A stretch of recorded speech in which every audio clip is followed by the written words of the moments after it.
We can wait for her. Are you coming, Emma? Coming? Are you coming back to the table? Yeah, Okay, good. No, I just want you. I have to go take this to her. She doesn't feel good. She wants me to bring her some coffee back. Okay. I'll be right back. So today is a regular Shabbat day. We're going to rest, but then we're going to go to places. Going where? We're going to go out to places on the Shabbat. That are hot. One is the most definite set apart high place for us, and the other one is relative to what I've now been being recorded. Right. So let me give you the bullet pointed overview, for lack of a better word.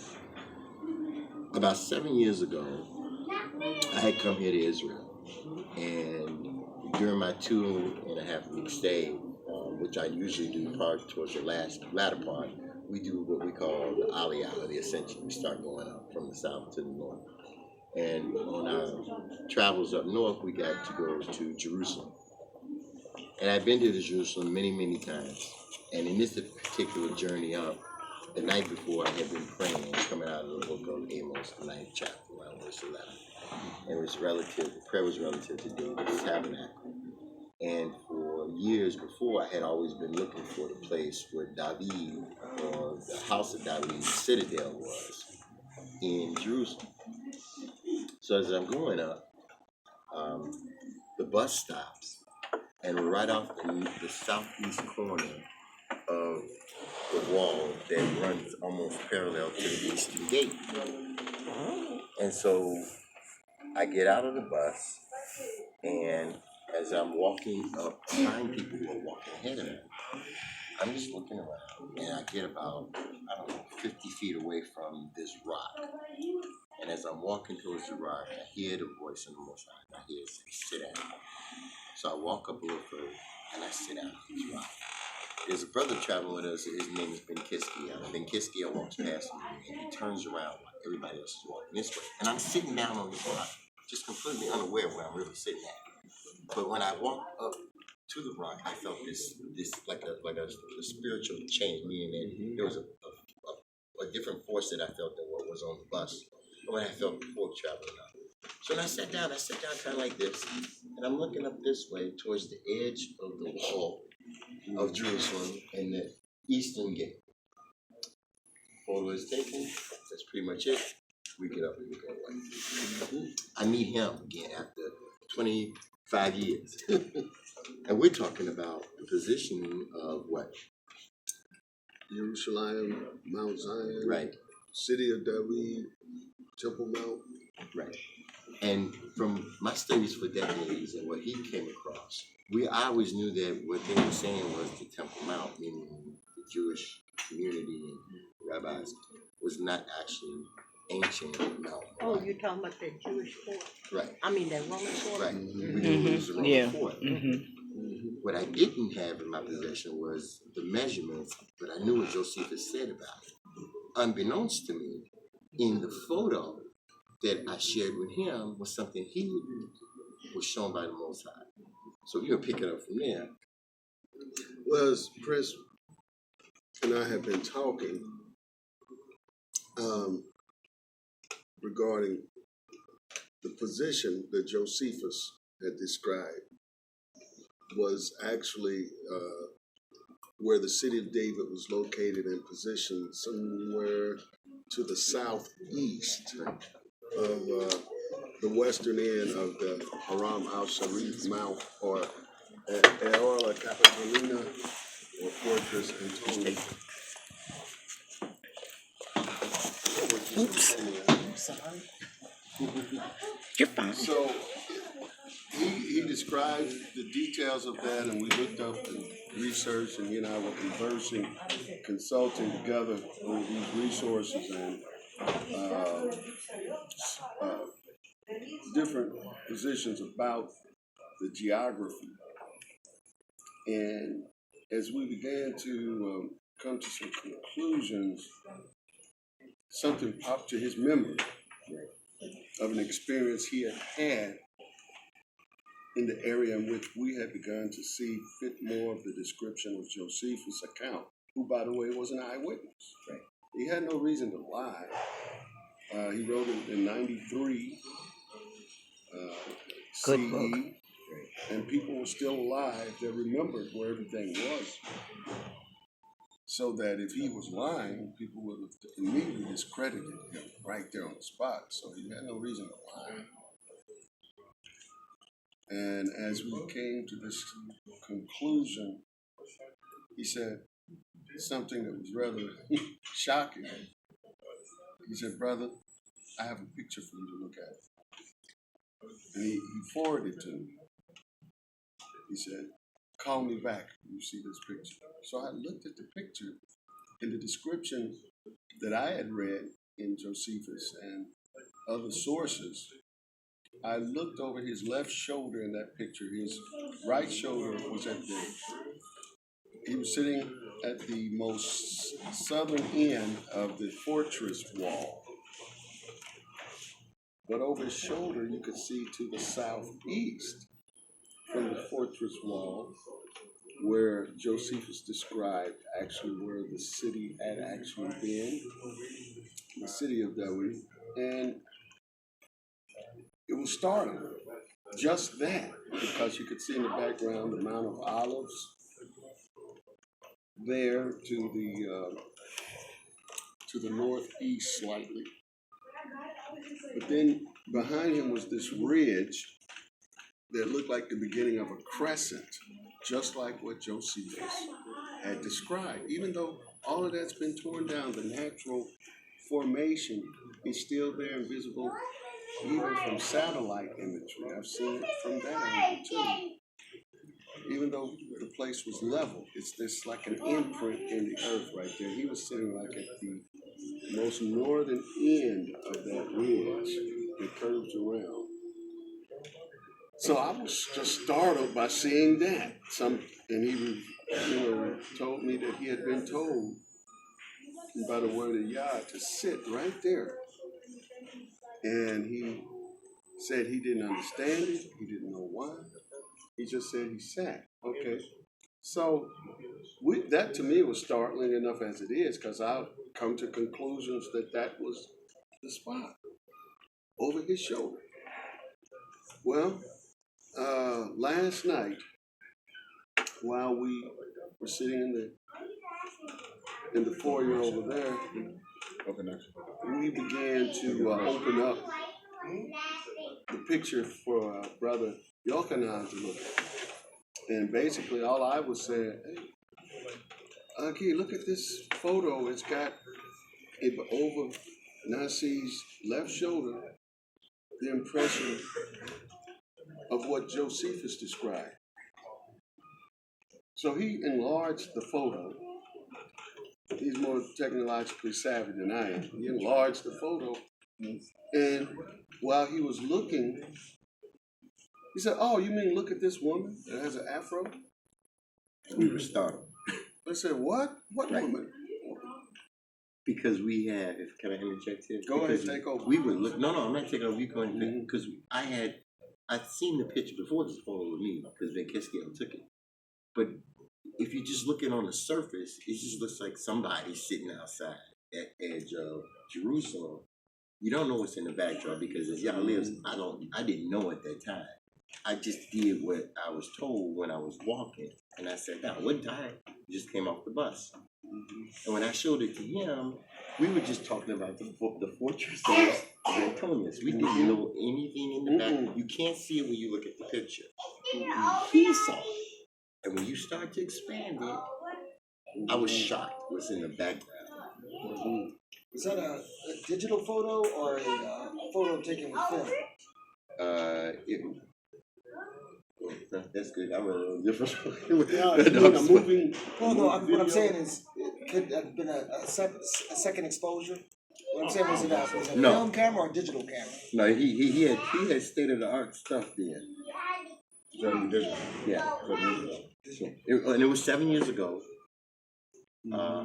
So I got here 7 years ago on the 23rd of May, which when you pulled up the calendar, it's exactly the same time that we flew up this time on the 21st. Okay.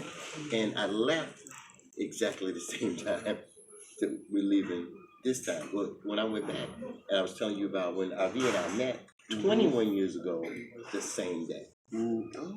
Remember last night I told you it was Yeah. 21 years Y'all ago. met 21 years ago. The same day, in May, and I left the same time, the previous time.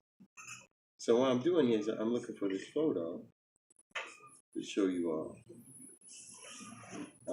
Because when you pull it up and you look, it's quite startling. You know what it's saying. Well, you gotta help me out. I'm old school. See, you're young. You know better. So This is he found it, and what it is when you open it up and look at it, it's got to be pictures in Jerusalem. It's over this shoulder, and as you expand it, it's not just one image of one person. It's multiple, or it looks multiple images of people. And on this side, you open it up, and when he looked at it, it looked like people with spears or, you know, holding it up, but you can see the tip of the spear, the shape of the staff. Oh yeah, I want to see that.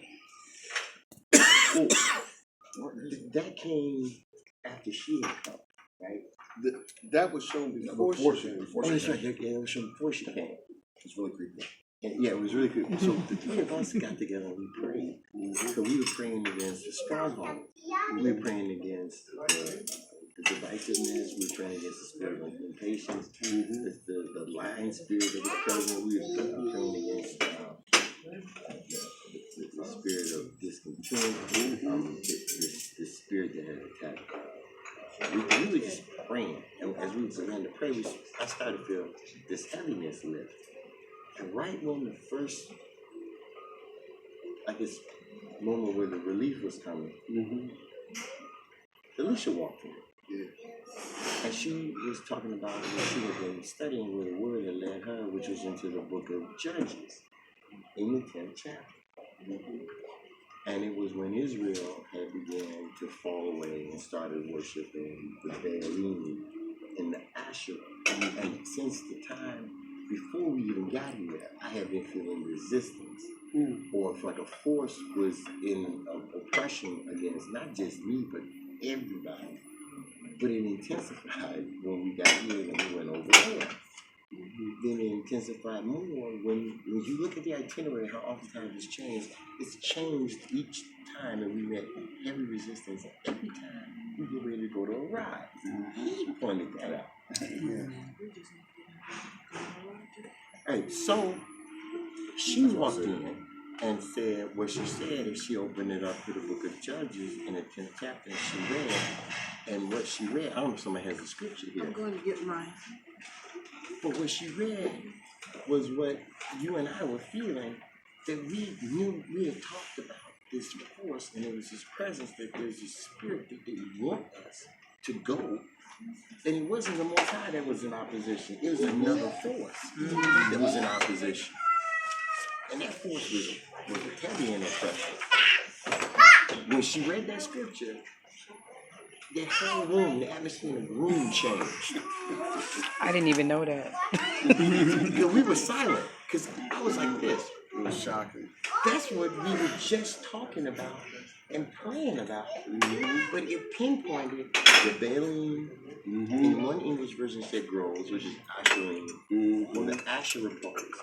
And I told Shlomo, and I think I mentioned it to Zion, I said, I gotta see for myself if there are Asherah poles in Torah, because the children of Israel are being led to go back into that place, and that place has a heavy spirit of idolatry present. And if it's idolatry there, then it's spiritual idolatry of ornament, etc. And that needs to be identified, because the new people, not just folks with us, but all over this land, and people in the captivity are being drawn to come there, instead of being drawn to go to Jerusalem in the north. So next Yom Rishon, not this one, next Yom Rishon, they will have literally hundreds of Israelites that he's bringing there to go there. Then when she left, Josiah came up. And Josiah, after Hezekiah, did all those reforms, tearing down the Asherah poles, beating the images of Baal into dust and fire. And when we were looking at this, what we noticed was the pattern that we had been traveling was not the pattern that was organized by men, because you all didn't know until now what I'm going to say, that the itinerary has changed a total of 7 times now. What we do know is that we've been following the pattern, not crafted by men, but the pattern of where we've actually gone from the south going up to the north. Wow. And the creator shape. And the last place we looked at in Judges was Mitzvah. They went to before they went to Iraq. Girl, you was on time. Mitzvah Wow. in the book you read. Yeah. Where we just came out of. You know what? I know I was reading something. I mean, you know, I knew I was reading something, but I didn't understand the significance of it. So I sat with him and told him, he had said, he was shocked. The biggest he was. I said, we have to step back and let Abba have his will, whichever way he wants to move this, because every time we put our hand to this, something happens. The car. Yeah, but the craziness now began to make sense to me, because after we made that prayer and we heard the word of Yah to Judges, we knew what we were coming up against. That force does not want us coming there, especially me to go there. Does not want it.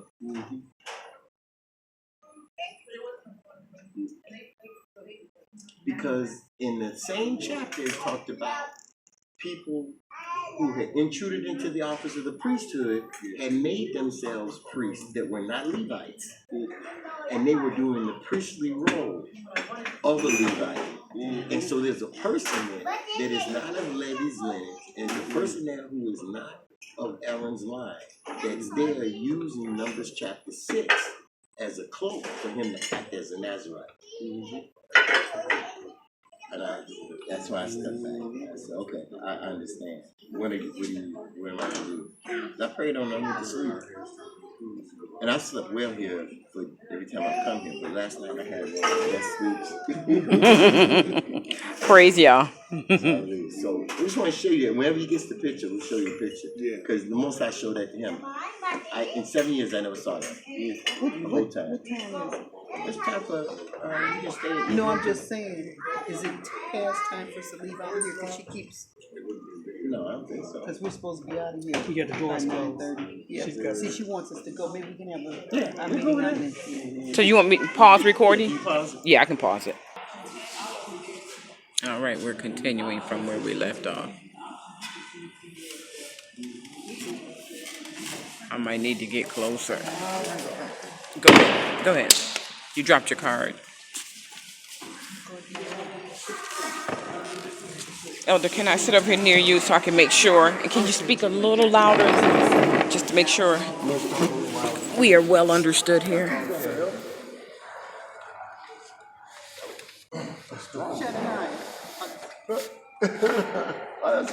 You're Shaddai spiritual, so. Prince, you sent that picture to Shabbat before he died. That's the conversation that I was having. Where's that's the conversation Elder and I had. And we were talking about revelation chapter 12. That's the last conversation. That's the last You just swing. when we come over here. Well, Just a day. That's in June. Which way you want to go? okay, that's good.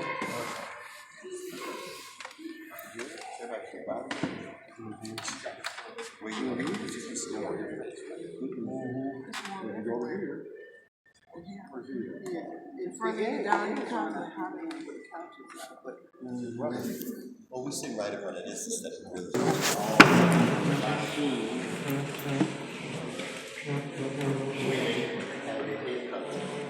Oh.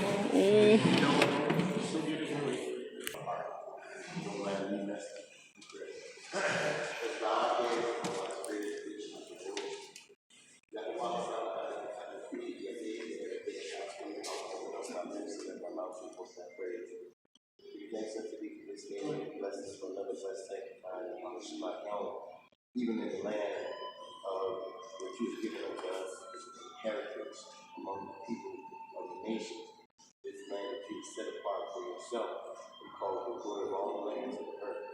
Land that you swore to our fathers, Abraham, Isaac, and Jacob.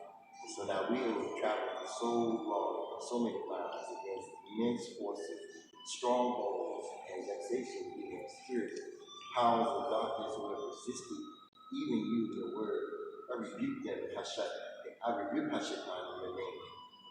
I bring no rival accusation, but as it is written in your word, I rebuke Hashem in your name. I give all glory and praise to your great mighty name, and I call upon the name in prayer, Yahweh HaMashiach, Yeshua HaMashiach, who is Messiah to the world you God the Father. And so I will give us this Shabbat day. Give unto us an excellent portion of that spirit, guide us in the way that we would go, and teach us the things that you would like for us to learn, so we might be obedient children and servants unto you and to the teaching of Yeshua. So let the words of my mouth and the meditation of my heart be acceptable in thy sight. You are our strength and our redeemer. Yeshua. Yeah. Sit up. So Yahweh. Praise your house. Praise God and joy. We just thank you for the opportunity to be in this land. Land is, like he said, it's promised on the Lord to Abraham, Isaac, and Jacob. Praise your house. We are the people who seek your face. So we're down on our faces before you, praise your house. In humble submission to you, you might do your will. We pray, gracious Yahweh, that you would open the scriptures to us. We may be clothed with wisdom and knowledge and understanding and ever-increasing obedience, that we might do one thing that might be pleasing in your sight, gracious Yahweh. I pray a special prayer for Sister Yahweh, because you are in position. You are the rover. Hallelujah. Hallelujah. Gracious Yahweh, we pray for your healing by your spirit, and we pray most importantly for Yahweh, that she receive every spiritual blessing in the heavenly realms in Yahweh HaMashiach. We pray also for the healing of the body, as much as it is your will, according to your will, and according to your foreordination, gracious Yahweh. Open our eyes and give us the spirit of Yahweh, which is the spirit of prophecy, as we delve into your word to try to understand the signs that you will put in the heaven for us to see. Open our eyes that we may know what is to come, that we might not be caught as one without clothing, that we may not have our whole houses broken into unawares, that we may not be caught naked. Before you, gracious Yahweh. Clothe us in righteousness. Give us linen that is fine and white, clean, without spot or wrinkle. Gracious Yahweh, each one of us opens our hearts and minds and souls to you, to do it as you will, according to your will. I pray these things in Yahweh Shai's holy and precious name, our HaMashiach. Hallelujah. Hallelujah. Hallelujah. Hallelujah. Hallelujah. Hallelujah. Yahai. Yahai. Yahai. Yahai. Selah.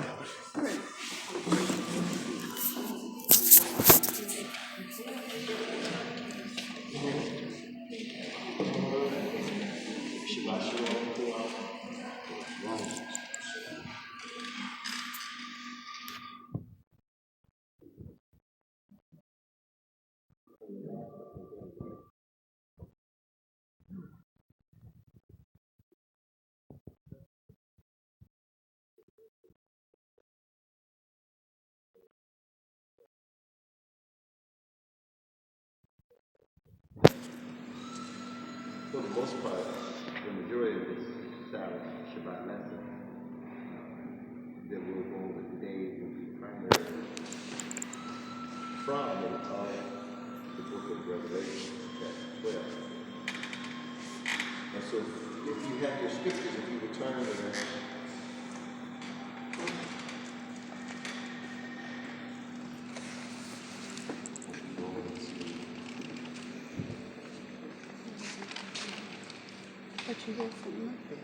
that section. Definitely do the free conference thing.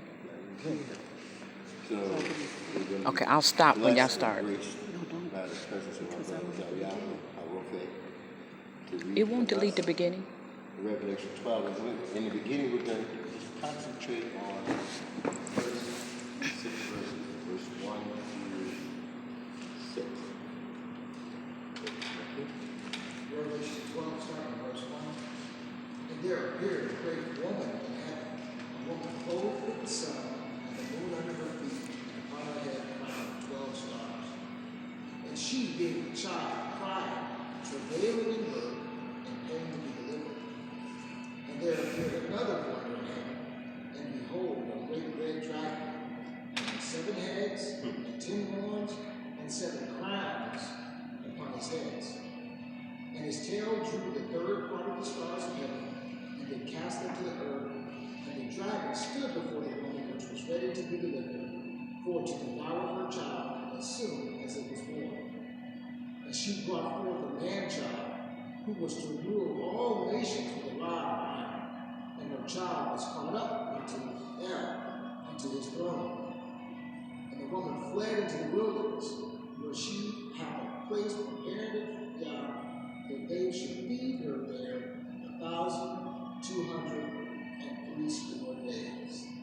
Hallelujah. Hallelujah. Let's read in the book of Revelation, chapter 12, verse 1 to 6. This is our moray, Elder Prince. So, 12 is a very prominent number. It corresponds to a very important letter of the alphabet.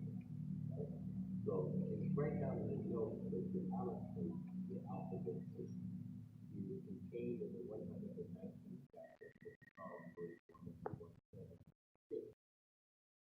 And at 8 verse 4 is in the left. So every 8 verse is in the left. So read it, and we require it to be every 8 verse is in the left. Yes. Psalm 119, verse 1 to 176. So when we look at our letter, there we go. Verses in the chapter and those letters. Now when you get a little language lesson at time, pay very close attention. It begins with Aleph. It ends with Ta. So it begins with Aleph, the beginning, and it ends with Ta. In fact, the letter Ta means the end. Each letter has a numerical value. So Aleph has a numerical value of 1. Ta has a numerical value of 400. So, in ancient Hebrew, Aleph looks like the letter A with an intersecting straight line going through it.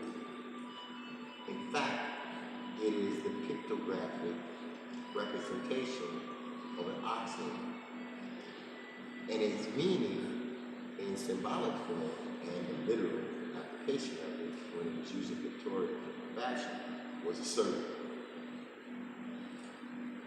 At the last letter of the 22 letter or lettering system is Ta. And Ta looks just like an X. Some people put it in a circle and an X in the center. It represents the end. If we were to count or call upon or mention the names of the letterings or letters of the alphabet, they look at this one. Aleph, Bet, Gimel, Dalet, He, Waf, Zayin, Chet, Tet, Yod. Yud is the 10th. My battery's low. Gotta go get my charger. Okay. Yud, right? Aleph, Bet, Gimel, Dalet, He, Waf, Zayin, Chet, Yud represents hand. What did I just put? My hand. Hands. You get to the 11th character, and the 11th character is Ta. And you get to the 12th character, and the 12th character is Lamed. Lamed, when you look at it in ancient Hebrew, can I borrow your pen? Lamed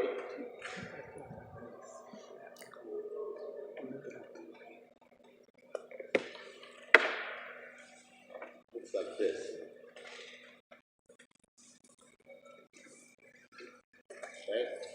That's a shepherd staff. So whenever you see that, it represents shepherd team and it represents government. Oftentimes when you see it, it'll be synonymous with the number 12, which represents government. So the 12 tribes of the children of Israel. The 12 apostles. 12 apostles. The judges number 12, so you come across this letter, right? So the majority of our study today will be about the 12th chapter, or coming out of the 12th chapter, the book of Revelation. So something's going to be real out of the 12th chapter, and we're staying congruent with the faith and what the faith reveals using the pictographic form. We're going to deal with government today in Israel. And a mystery is going to be revealed about what Zariah read. It's a great sign. So I would write down or put like those little, a great sign appeared in the heaven. A woman clothed with the sun. So that was 12, right? So when you go from 12, you get to the next level, which is 13. 13 is Mim. Mim, it's important for you to understand this. Like the last one represents a shepherd team and a shepherd staff and a government. Mim, in the ancient Hebrew, Is one? Look like that. Water? And all that is the waves of the water. Mim represents water. Echo, Hamim. But now they look at me like I was nuts. I asked them, where's the water? Echo, where is the Water. Mim? Water. Echo, Hamim. Really right there. I want to have questions. So this is water, right? To charge me? If it's more than one, it comes in a cup. So at the end of every full word in Hebrew that's masculine is the word in. By so this is waters. So Mim, the 13th character represents waters. You'll find out when you Sorry, y'all. I'm trying to get this charger together. Stood on the land of the sea, which is waters, and I saw the beasts rising out of the sea, or the waters. So that's the literal. Now we combine the literal with the spiritual. And so waters just don't mean literal water. Because when waters appear in biblical prophecy, it refers to nations, tribes, and people. So when the beast system appears, it comes up out of the people, and the metaphorical connotation to it is the Gentiles. And we're going to come back out of Revelation chapter 17. So there's a lot of notes y'all have to take place, right? So, Sorry, y'all. we got to find the biblical blueprint from the Bible who this woman is. Not my interpretation, not your interpretation, not Facebook interpretation, not YouTube interpretation. What the Bible identifies who this woman is, who the Bible identifies as revelation. So, the first place to start, this is a question. If I'm in the end of the book, and I want the foundational truth of what I'm looking for in the end, what would you think I should look? Where? The first place where it reads. So where do you think that this image of this woman was first mentioned? If this is revelation on its own, and it means to reveal something, then perhaps that which is being revealed is what kind of what? What's the opposite of being revealed? Fake. Right. So if we're looking for something that we're seeing in the end and we want to understand it, what would you think we should look at? Where? Well, not just the end, but I'm trying to draw a line. This is the end. What do you think we might find at first? Beginning. So now we go to the beginning. And so in the beginning, in Hebrew, is Bereshit. Right? So we're going into Bereshit. We're going into the book of Genesis in the beginning. And we're going into chapter 37.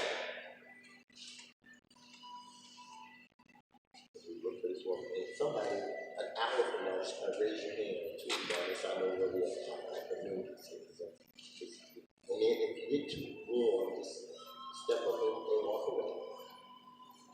Drink as much wine as you can. Okay, good. Now, sorry, I will do us the favor and the blessing of the blessing of the day. Read chapter 7 of the book of Bereshit, Genesis chapter 7. And if you could read the entire story, you want to know the background of the dream, and then you're going to pay attention, and you should pay attention, very much attention to the 6th room, verse 12, because there are going to be some geographical places mentioned that you're close to. There's going to be a season and a holy day that you're oblique from. The word week. So in Hebrew, the word for week is Shabbat. The plural feminine is Shabbat. And so you're going to be in this dream that's given is at a certain time and a season. So I keep going there. So you don't. Genesis 37 starting at verse 61. Yaakov dwelt in the land where his father was a stranger in the land of Canaan. Oh, wait. Now, where land are we in right now? Right? We're in ancient land of Canaan, which is now which is named after our father, Jacob. Right? So we're in the same physical geographical place they were in ancient times. Okay, go ahead. These are the generations of Yaakov. Yosef being 17 years old, was feeding the flock of his brethren. And the lad was with the sons of Bilhah, and with the sons of Zilpah, his father's wives. And Yosef thought of his father with evil report. Now Yasharal loved Yosef more than all his children, because he was the son of his old age, and he made a coat for the coat. And when his brethren saw that their father loved him more than all his brethren, they hated him and could not speak peaceably unto him. And Yosef dreamed a dream, and he told it to his brethren, and they hated him yet the more. And he said unto them, Hear, I pray, this dream which I have dreamed. For behold, we were riding sheep in the field of the road. My sheep arose and also stood upright. And behold, your sheep stood round about, and made obeisance to my sheep. And his brethren said to him, Shalt thou indeed reign over us? Or shalt thou indeed have dominion over us? And they hated him yet the more for his dreams and for his words. And he dreamed yet another dream that was told his brethren and said, Behold, I have dreamed a dream more. And behold, the sun and the moon and the 11 stars made obeisance to him. And he told it to his father and to his brother. And his father rebuked him and said unto him, What is this dream that thou hast dreamed? Shall I and thy mother and thy brethren indeed come to bow down ourselves to thee to the earth? And his brethren envied him, and his father observed the same. And his brethren went to lead the flock and shot.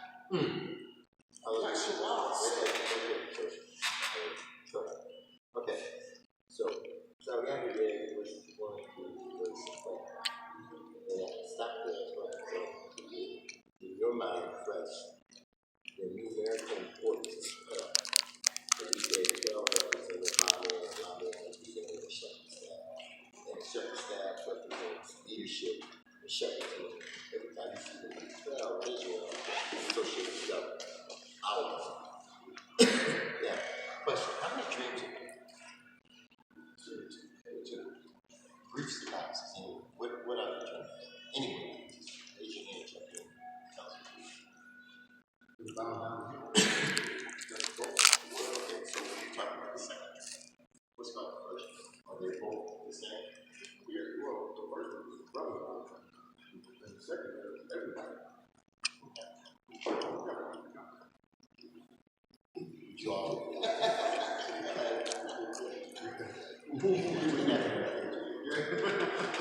Would you all agree with him, or does someone else have something else?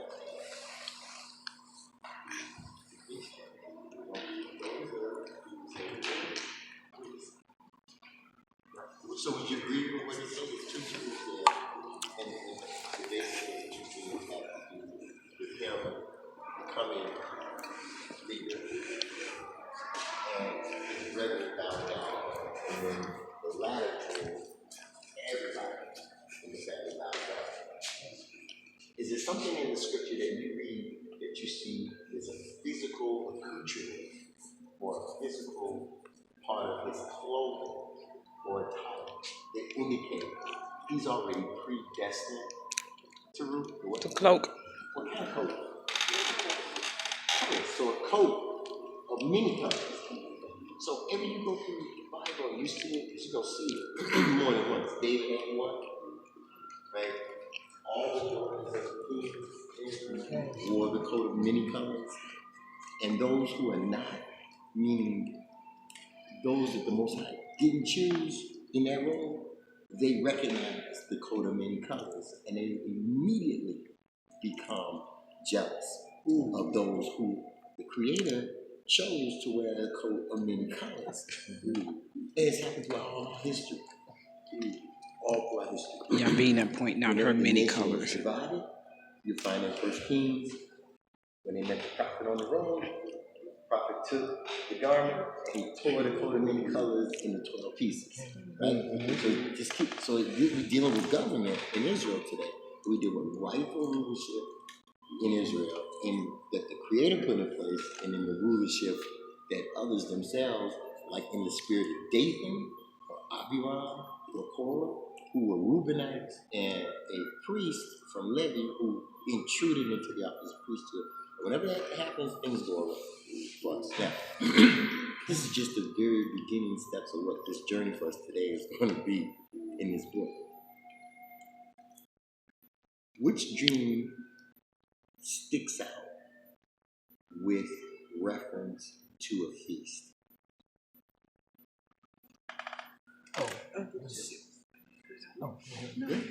Verse 7. Could you read that? For behold, we were buying sheaves in the field. Okay, so like, when do we bind sheaves in the field? Harvest the what? Either wheat or barley. Okay, so it's either the wheat or the barley. So this took place at a specific time in Israel. So did it take place in September or in Tishri or in the 6th month Elul? Or is it take place during the time that the sheaves are bound? When are the sheaves bound? And a bead. And come up here at the Omer. I mean, the Shabbat. right. So the Omer, the counting of each day we count, the morrow after the Shabbat, is a count towards the promise. Because Omer, O-M-E-R, finds its root in the word Amar, from where the word Amir or Amariyahu, meaning the promise of Yah, would come. What promise? There was a promise that was supposed to come on the 50th day.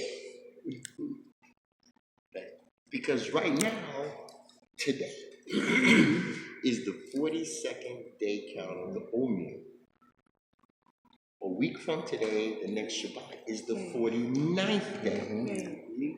And the morrow after will be the 50th. So on June the 4th is Chag Shavuot, Feast of the Weeks. So this is happening.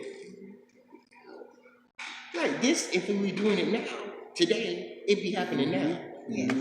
So when Joseph has the dream, it's about Shavuot. That's why it's mentioned in the sheaves being bound. Okay? That's what, so all this is not only prophetic, but it's actually contemporary in its right setting. Because you're not just here in January, you're here during the Feast of the Weeks. Because Feast of Weeks is next. How do we know that it's not the barley harvest? Good question. So let's go to one of your scripture favorites in mine. Let's go to Leviticus chapter 23. Leviticus 23. So we're going to find out why. How do we know this is not the barley harvest? How do we know this? Right. So if you would get for us the 23rd I'm behind you. chapter, and if you would read for us, please. Because we had this discussion a couple of months ago about the wave offering. So you start at 9, and go, if you could, respectfully, I know you do it well, but just go really slow with them so they can absorb each word in the verse. And then we'll conclude after the 17th verse of that chapter. So we're going to read 9 to 17. Zariahu's Bible. And then we're going to go really slow because I want you to write, I would like you to write your notes down, so you don't have to try to catch up with me. So I'm stopping to read for everybody. And it's not a problem. So everybody had their notes. And if you got to share notes or ask a question, go right ahead. I don't know how much space you have. I hope you have plenty. Oh, I got an extra SD card. Okay. I don't know what that means. Extra space. Okay, put on. Part of the camera. Texas came ready. K-House came ready. Houston in the house. Houston of the captivity. All right. So, ready, sir? Waikra or Leviticus? Came where you grew up. So, and also this is what we do for people who are new and they don't know. Because it was brought out to me, and it was a really good point, that in a couple of senses, that when we read into a new book, that we'll say that the Hebrew first, and then we'll come back with the English to explain which part of the Bible that we're in for those who have just the English version and have not become accustomed yet with what the Hebrew meaning or the pronunciation means. So where are you again? Waikra, The Waikra means what? Leviticus, or it's he called. We're starting in verse 9, chapter 23.